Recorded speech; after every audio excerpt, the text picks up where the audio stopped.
What's up, guys? This is Roy, your modern martial coach. Today we're going to talk about really basic Western boxing punching. We're going to go over the jab, the cross, and the hook. I'm going to make this as short as possible, give you some details, things to work on. So when we're talking about Western boxing, we want our feet to be shoulder width apart, and then pick a lead. You need to practice from both leads, left lead and right lead. When we're talking about before we get to the jab, first thing we got to talk about is where are our hands, okay?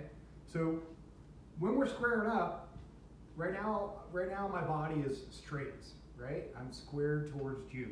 My toes are pointed towards you, the opponent, right? You want to bring your rear hand up here by your temple. Some people go a little higher, preferably I like this, okay? Elbow sunken in, relaxed, sink it in, drop your shoulders down, put your elbow in, bring this up to your temple, okay? Now this hand, in a guard position, you want it here as well, okay? When punches are being thrown at you, you don't have a whole lot of time, especially if the guy's fast. You need to have a defensive position, which is your guard up here. You'll see boxers do this. Bury your elbows, sink your head, protect your face and your heart and your vital organs down your center line, okay? Just like that.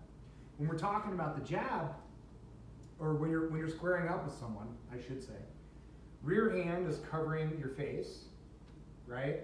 I can easily protect both sides of my face here, right? This hand is your lead hand, right? And it should be pointed towards your target, right? So I jab with a vertical punch. Some people do corkscrew. I have corkscrewed before, sometimes that works. And you can use that, whatever, but typically I like to keep a vertical punch. It comes from my Wing Chun background.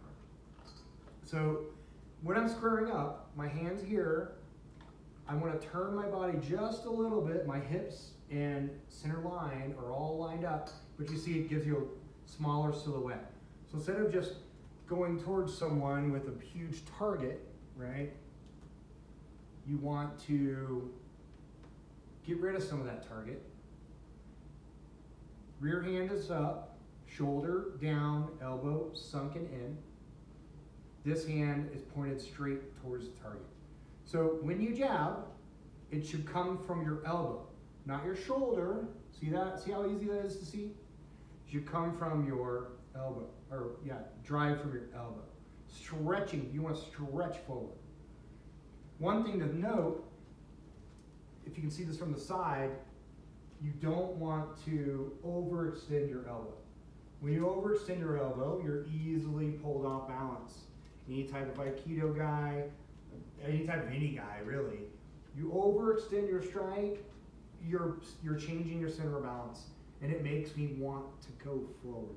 So keep that elbow in, guys. A little bit of a bend. You don't need to overextend more than that. If you have to extend more than that, then move to hit your target. Okay?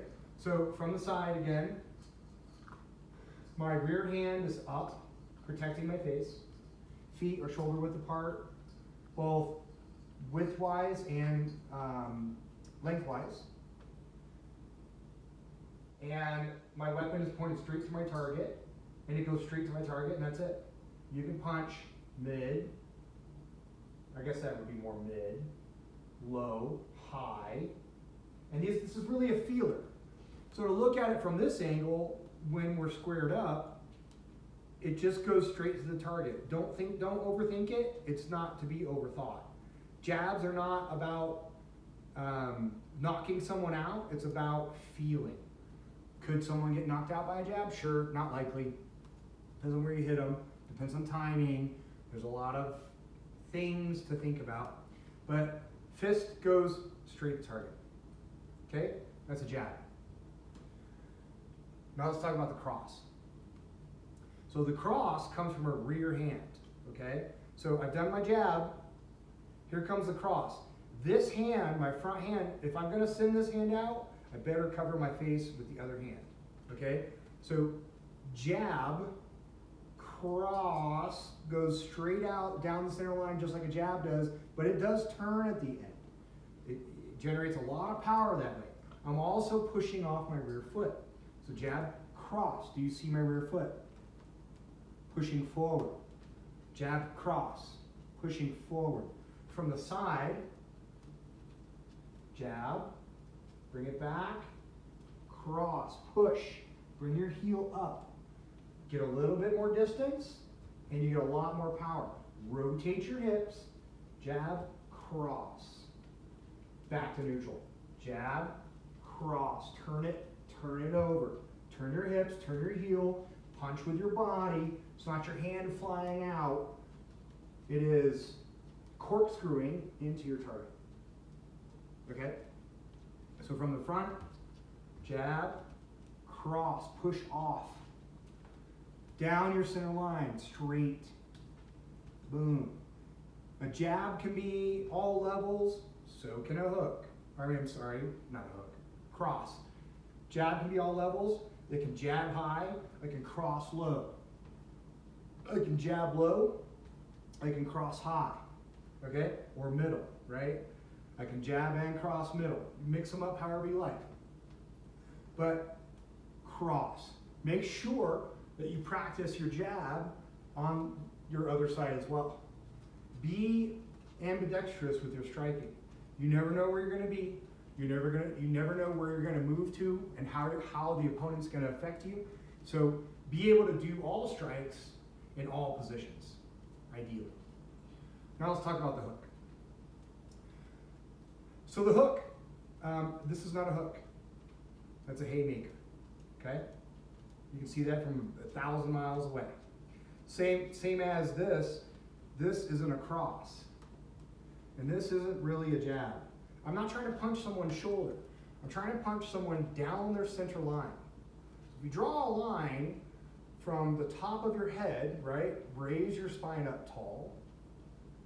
Draw a line down the middle. That's where you want to be striking. No matter where you are, no matter what you're striking with, whether it be your hands, your feet, your palms, your elbows, always strike down center line, okay? Good theory to keep. I'm not trying to punch someone's shoulder. It doesn't do anything. Down center line, all the time, always. Train yourself to do that way so that when it happens and you need it, or let's just say it never happens and you're working out on your heavy bag or your whatever, you're punching down center line to keep your structure correct.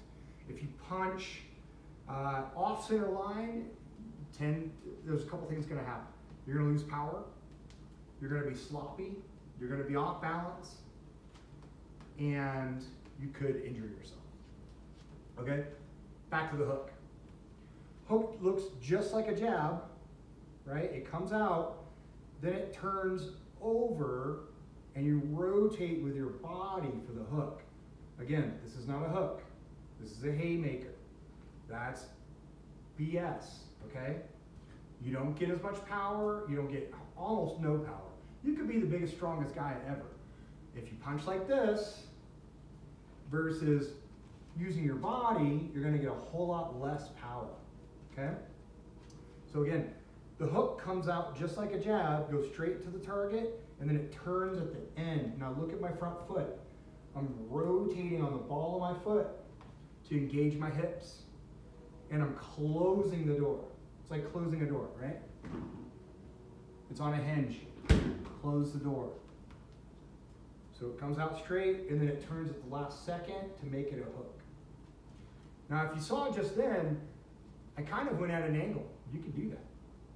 It can be a hook that goes completely straight. That's perfect form, right? Shoulder down, turn at the hips, turn your center line, to create the hook. Now my fist is still in the center of my body. It looks like it's not, but it is. If I turn this way, the hook is still in my center. It looks circular to you, but, and it's a small circle. but it's not this. Okay? So from the side, jab goes out, turn your body to create the hook. Push off that front leg, boom, right? And it creates that corkscrew in a different way, different than the cross. So the cross is a corkscrew because you're pushing off and you're turning your body over this way. It's corkscrewing this way. Hook is a corkscrew this way, right? So one more time, comes out just like a jab, turns at the last second. Work on that. Do yourself a favor. If you don't believe me, try it out on your own. Go like this on something and go like this on something with form. You'll see the difference. You'll feel the difference. Practice those basics.